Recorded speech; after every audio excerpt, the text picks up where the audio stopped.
Me revoilà pour un nouveau live en direct. Alors j'ai envie de vous parler pour ce direct des comportements qui vous font plus de mal que de bien.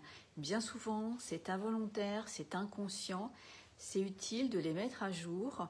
On est à mi-parcours de cette année, alors il y a peut-être des changements que vous pouvez réorienter pour que le prochain semestre se passe bien et que vous finissiez, que vous ayez une belle année 2025.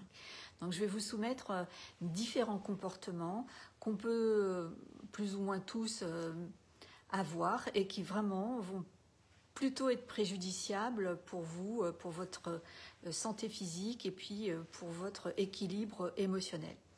Alors c'est pas forcément l'ordre dans lequel je vais vous exprimer tout ça, c'est pas un ordre d'importance. Celui qui me vient à l'esprit, c'est celui de ne pas écouter les signaux du corps. Le corps est quelque chose qui est à écouter. Alors c'est vrai qu'en tant qu'hypersensible, on a très souvent une franche capacité à se couper du corps. On fait ça tout simplement parce que déjà on est beaucoup dans nos têtes, hein, on est assez cérébral en général quand on est hypersensible et c'est aussi pour ne pas ressentir ce qui se passe dans le corps. C'est là où il y a des sensations qui sont liées donc aux émotions que nous vivons et c'est une forme d'anesthésie émotionnelle que nous mettons involontairement ou parfois sciemment en route. Alors déjà c'est dommageable au niveau de nos émotions mais aussi sur le plan physique bien évidemment parce que à vouloir tenir bon là où il faudrait justement se reposer, changer le rythme, c'est évident qu'on va aller dans le rouge et donc somatiser et puis même aller dans des problèmes encore plus conséquents. Donc se forcer à aller au-delà des signaux d'alerte du corps, c'est vraiment pas des comportements qu'il faut continuer à développer. Vous n'avez rien à prouver, ni aux autres, ni à vous-même, surtout pas en faisant ça.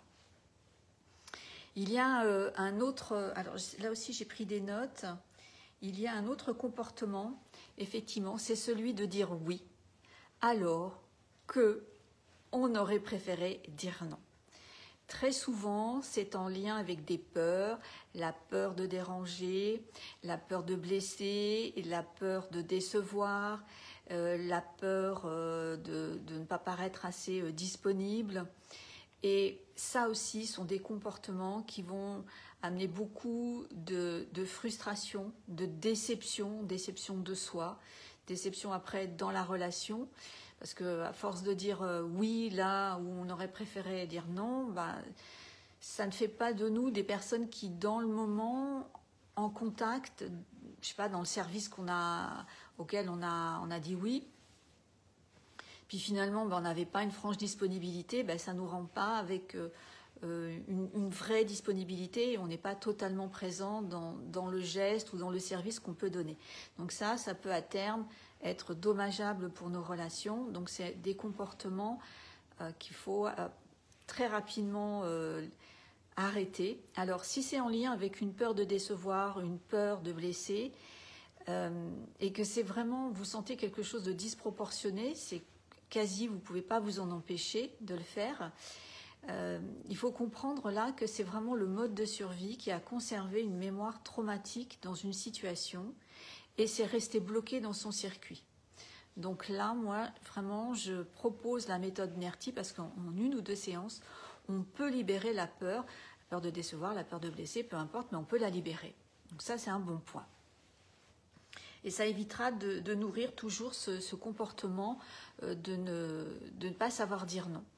Parfois, ça n'est pas une mémoire traumatique, c'est juste parce qu'on n'a pas appris à savoir dire non, c'est juste parce qu'on a un manque de confiance en soi. Donc là, il y a une estime personnelle à renforcer, il y a une confiance en soi à développer, parfois aussi des structures de communication à connaître pour savoir poser ses limites sans culpabiliser et en étant bienveillant et ferme. Sachez que c'est un accompagnement que je propose, il est complet, il est soit en ligne, soit en privé avec moi. Je vous mettrai le lien en dessous de cette vidéo pour que vous puissiez le découvrir, me demander, en tout cas si vous avez des questions, me les poser ou vous inscrire directement. Alors, il y a un autre comportement qui va vous faire plus de mal que de bien, c'est d'être trop gentil. Ça se rapproche au fait de ne pas savoir dire non, mais c'est parce qu'en fait, on veut donner une image justement parfaite de soi-même. Il y a cette nécessité d'avoir cette gentillesse pour que c'est lié en fait à une nécessité de perfection.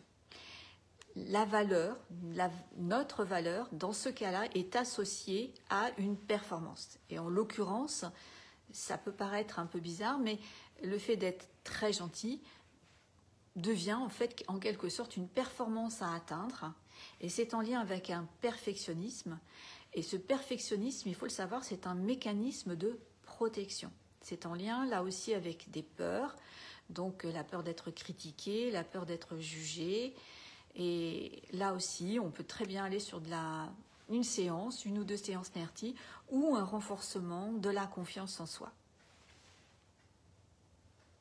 Alors, il y en avait un autre aussi, qui est très dommageable.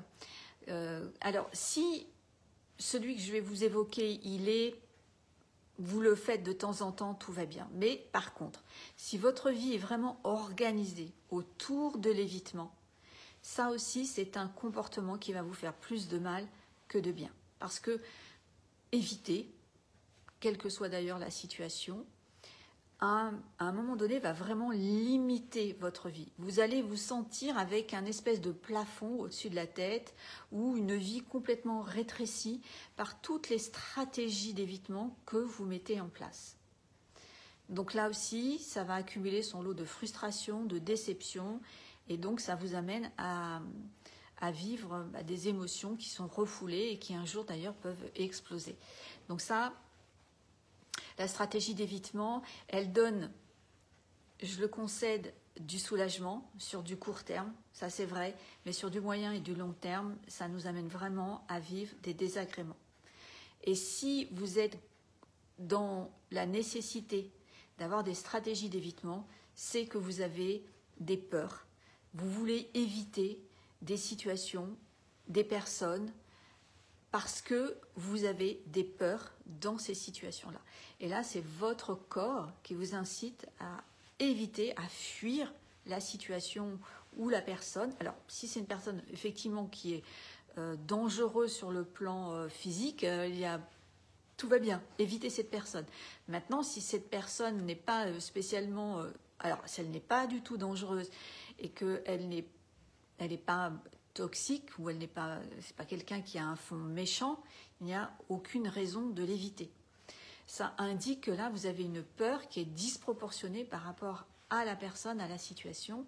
Et là aussi, on peut libérer ça en une ou deux séances pour que vous n'ayez plus ce comportement.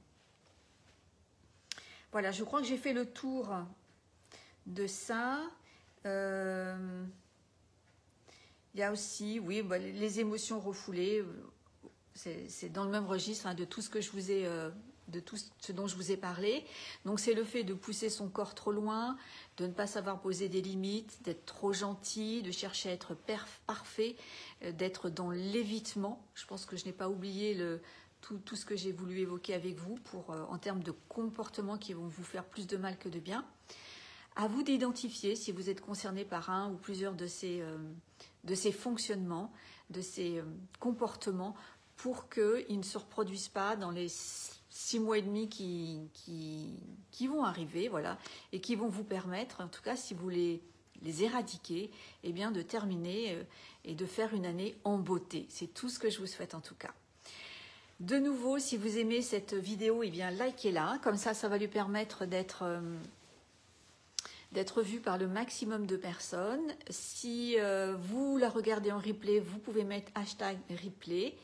Et si vous avez des questions, vous pouvez les poser en dessous de cette vidéo. Et si vous voulez me contacter, vous pouvez le faire via cette vidéo, en message privé et via le lien que je vais mettre en dessous de cette vidéo.